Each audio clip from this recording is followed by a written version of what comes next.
안녕하세요, 공수입니다. 콩사과 작업이 모두 끝나가지고 영상으로 살짝 담아보려고 합니다. 제가 이제 패키지 구성은 이렇게 돼 있고요. 매번 패키지 구성이 같은 게 아니기 때문에 그냥 참고용으로만 전체적인 만드는 걸 어떻게 만드나, 구성품은 어떻게 되어 있나, 이런 거를 한번 이야기 나누려고 합니다. 지금 패키지에 보시면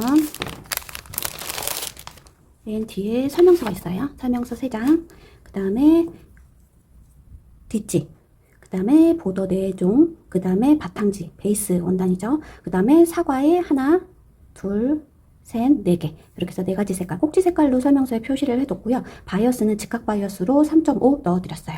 그래서 요거는 참고하셔서 이렇게 구성품이 다 있는지 확인을 해주셔야 되고요. 그 다음에 이제 이 사과 얘기를 좀 잠깐 하려고 해요. 제가 지금 퀼팅을 안 했잖아요. 이제 퀼팅 이게 이런 템플릿이 있어요. 이런 템플릿은 알리에서 저는 구입을 했는데 아주 오래전에 구입을 했어요. 그래서 지금도 판매가 되는지는 모르겠지만 혹시 궁금하신 분들은 알리 쪽에서 이 템플릿은 알리에서 구매를 했어요. 건조기 다 됐다 그러고 빨리 담가놨는데 그거 알람 소리가 다 됐다고 해가지고 잠깐 끊었다 다시 할게요.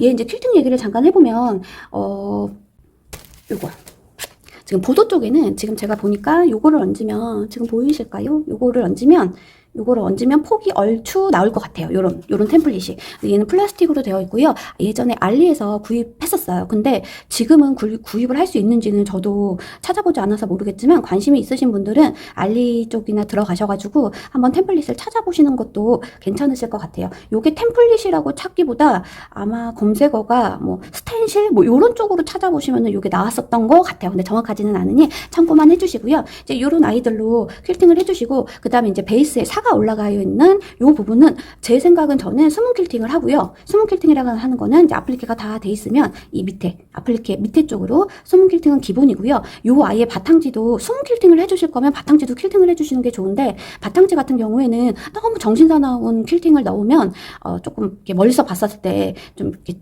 조잡해 보일 수 있거든요. 그래서 저는 이제 바탕지 같은 경우에는 격자 퀼팅을 조금 추천드리고요. 정사각형의 격자를 들어가게 되면 되게 깔끔한 바탕지의 느낌이 날 수 있거든요. 이런 부분은 개인적인 취향이라 그냥 참고용으로만 지금 간단하게 설명을 드리고 있어요. 그리고 제가 이거 설명서를 하면서 비율을 이제 사과 사이즈는 같은데 얘 비율을 저는 이제 막 대충 제 거 만드다가 하다 보니까 여기가 조금 더 좁았으면 하더라고요. 그래서 이런 비율들을 좀 전체적인 비율만, 이제 위치만 조금 살짝 바꿔서 설명서에 들어갔는데, 이제 설명서에 만들기 란에 보시면, 저도 지금 설명서를 보면서 말씀을 드리는 거고요. 이제 패키지를 받으시면 만들기 란에 보시면은 이제 여기 사과가 들어있는 보도 원단, 아니 보도가 아니고 바탕지 원단에 그림 사과 4개 들어있는 그림이 있어요. 거기에 보시면 빨간색 선에 있는 숫자를 참고하셔갖고 사과의 중심을 잡은 다음에 이제 도안에 있는 사과를 오려가지고 전체를 한번 그리신 다음에 전체를 다 그리세요. 사과 4개를 전체를 바탕지의 중심선에 맞춰서 그리시고, 그 다음에 몸통 단에서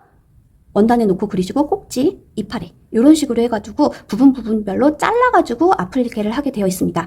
이게 전체를 그리신 다음에 부분별로 잘라셔야지, 이제 잘라진 상태에서 얘를 조합을 하려면 균형이 안 맞기 때문에 포인트는 꼭 전체 도안 한 장으로 만드셔갖고 요 사과를 이렇게 만드셔서 바탕지에다가 중심선에 맞춰서 꼭 그려주시고, 그 다음에 조각을 이제 도안을 조각을 내가지고 원단에 올려서 아플리케를 하시면 돼요. 이제 아플리케 같은 경우에는 제가 이제 제 영상에 보시면 꼭 요 사과 아플리케가 아니더라도 다른 아플리케를 참고하셔가지고 아플리케 방법을 습득을 하시면 좋으실 것 같고요. 그리고 제일 잘 보이는 걸로 설명을 좀 한번 잠깐 드릴게요. 이제 요게 사과 원단인데요. 도안이에요. 예, 보이시죠? 도안인데 사과 패턴이 이제 이렇게 되어 있잖아요. 요 아이를 이제 체크 원단이라 제가 조금 여유 있게 넣어 드린 거예요. 그래서 이렇게 위로, 아래로, 옆으로 조금씩은 여유 있게 넣어 드렸으니까 요런 부분들은 이 라인을 조금 맞추셔 가지고 해주시면 조금 더 예쁜 사과가 완성이 될 것 같고요. 그 다음에 잎도 지금 잎은 제가 잘라놓은 게 없어서 얘는 꼭지거든요. 이제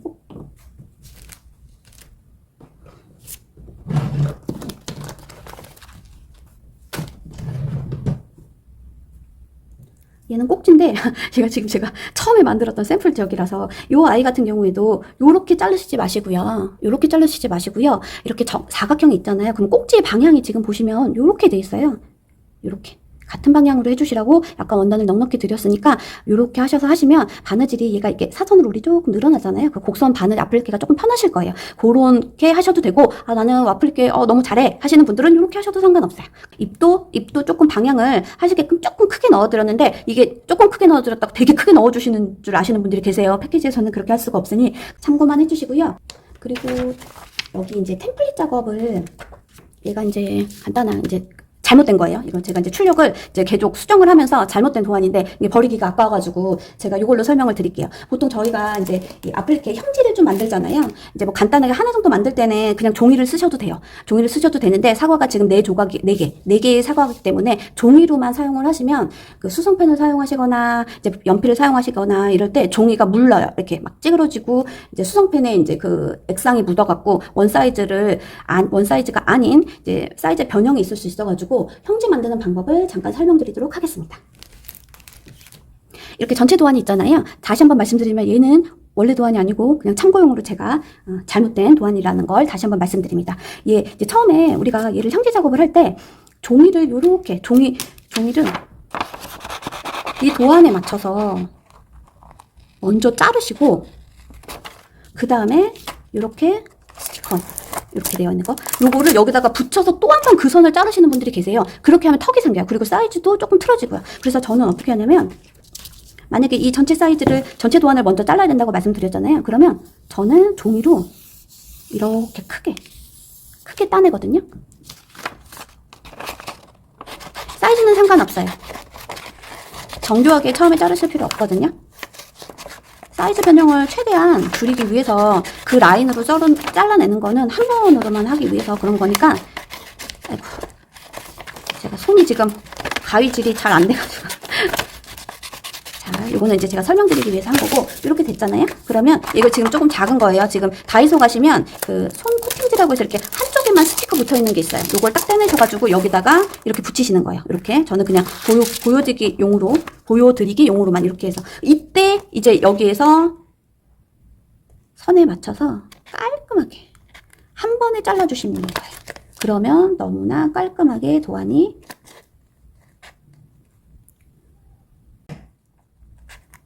잘라지겠죠. 그래서 원래 도안은 크게 썰어서 종이 도안까지 미리 막 정교하게 자르실 필요 없이 한 번 작업으로 이렇게 깔끔한 도안을 만드시면 돼요.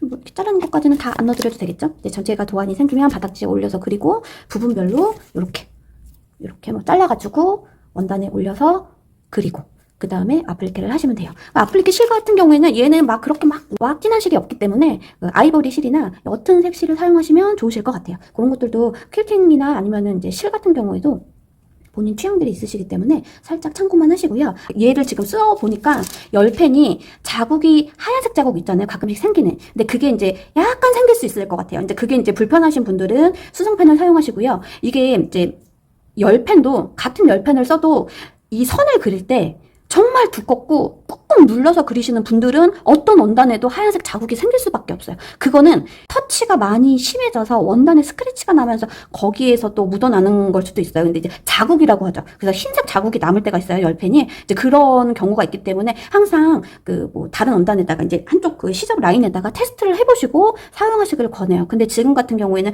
요 원단은 제가 만들 때 보니까 열펜 자국을 그렇게 막 진하게 하지 않는 스타일이에요. 근데도 살짝 그 흰색 부분이 남기는 했는데 저는 거진 다 날라갔고 지금 보시면 없는 상태거든요. 근데 본인이 너무 꾹꾹 눌러 쓰시는 스타일이다 하시면 열펜보다는 수성펜을 조금 추천드리고 있어요. 그래서 요렇게 참고만 해주시고요. 아까 도안은 원래 도안이 아니고 수정용 제가 사용했다는 거 다시 한번 말씀드리고, 또 한 가지 팁을 드리면 제가 이 뒷지랑 바탕지 원단 색을 같은 원단으로 드렸어요.